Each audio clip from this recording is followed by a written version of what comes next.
My name is Erick Miles. I'm the pastor of Agape Outreach Ministries, and this is my ID moment.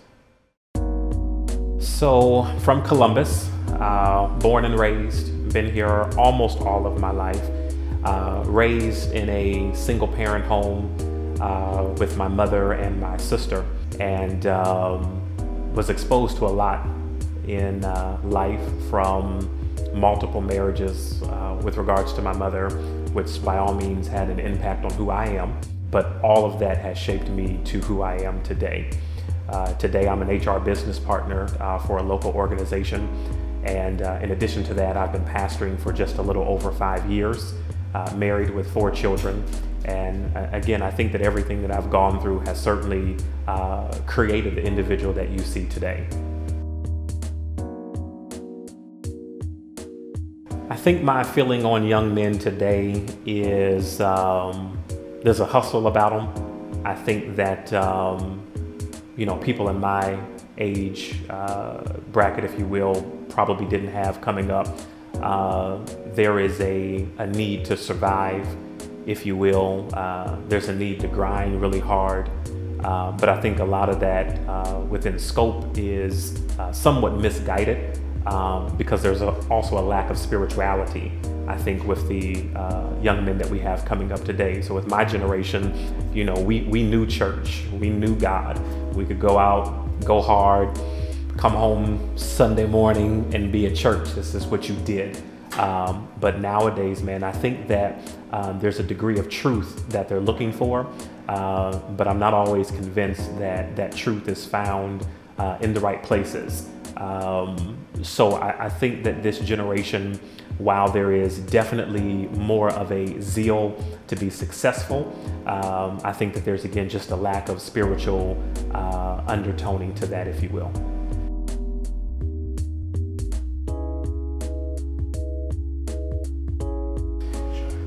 Yeah, so I mean, I can tell you from personal experience. So growing up, as I mentioned, my mother was married multiple times. No secret, she doesn't hide it. So I've been exposed to multiple men. Growing up, I didn't know who my father was. Honestly, I was led to believe that somebody else was my father. I knew he wasn't my dad, but I just embraced him as dad. And I do celebrate him to this day. When I was 15 years old, I was finally introduced to who my real father was. And it took us some years to really develop a relationship.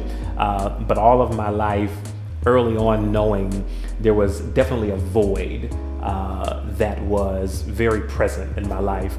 And I think that, the purpose of a father then and the purpose of a father now, no shade on all of our mothers and all of our women who are holding things down, but there's nothing like a man in the home. So here's kind of the things that I tell the men in my church, that we are the determiners of destiny and direction for your home. And men are visionary. So I think it's important to have a father, even if it's not your biological father. It could be a surrogate, it could be a spiritual father, it could be a mentor, if you will. But I think that it's important to have that male role model in your life to help produce vision in your life. The Bible says without a vision that the people cast off restraint.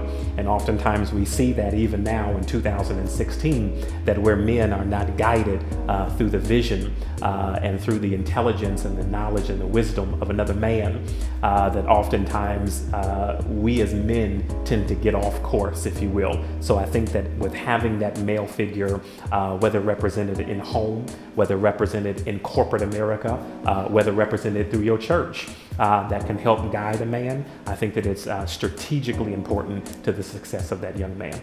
And then let me say this, that I think that the biggest thing that we don't talk about is men who use the lack of fathering or mentoring as an excuse for why you haven't been able to achieve something, as if a mentor or a father substitutes the plan of God for your life.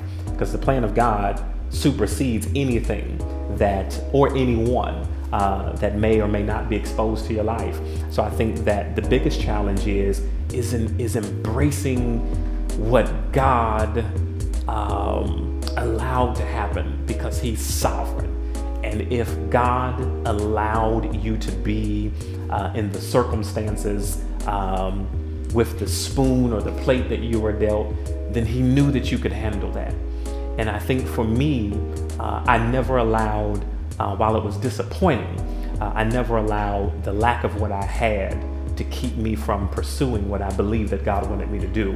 I use it as fuel and motivation to become better. Didn't mean that I didn't have some missteps and some mistakes, if you will. So I think for me personally, if I had to define it, I would say the biggest challenge is not using lack or the lack thereof of what you do or don't have to cause you to not become. Turn it around and be everything that you can be.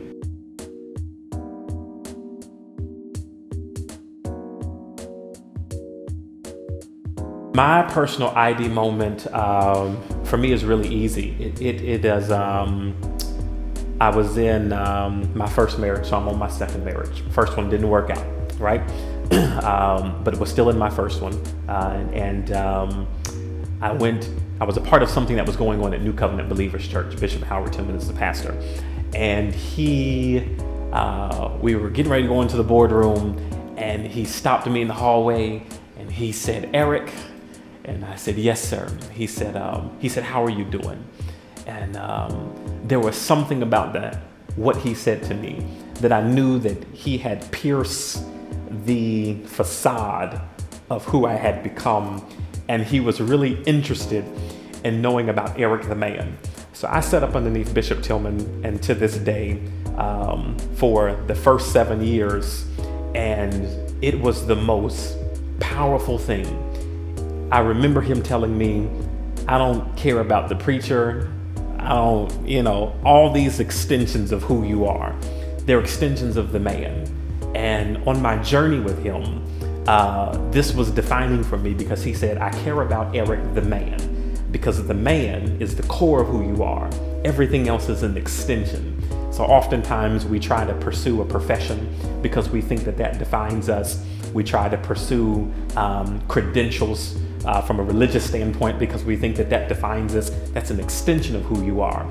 If at the core you don't have self-value and self-worth, all these other things that you try to pursue, once you reach them, you'll still be searching, because the core of who you are hasn't been impacted. So for me, man, my defining moment really was Bishop Tillman embracing me in all of my dirt and all of my mess, if you will, and being interested in who is Erick as a man. And to this day, that has really set me in motion to become the person sitting on this stool today. I wouldn't be where I am without that Kairos moment, that God-defining moment of another man taking interest in a man who needed nothing from a man to authenticate the man that he is. And for me, it was just like, that's amazing that somebody took interest in me, not when I was at the top, but when I was really at the bottom, when nobody knew. So that was my real ID moment, because I wouldn't be here if it wasn't for Bishop Howard Tillman taking interest in me as a man.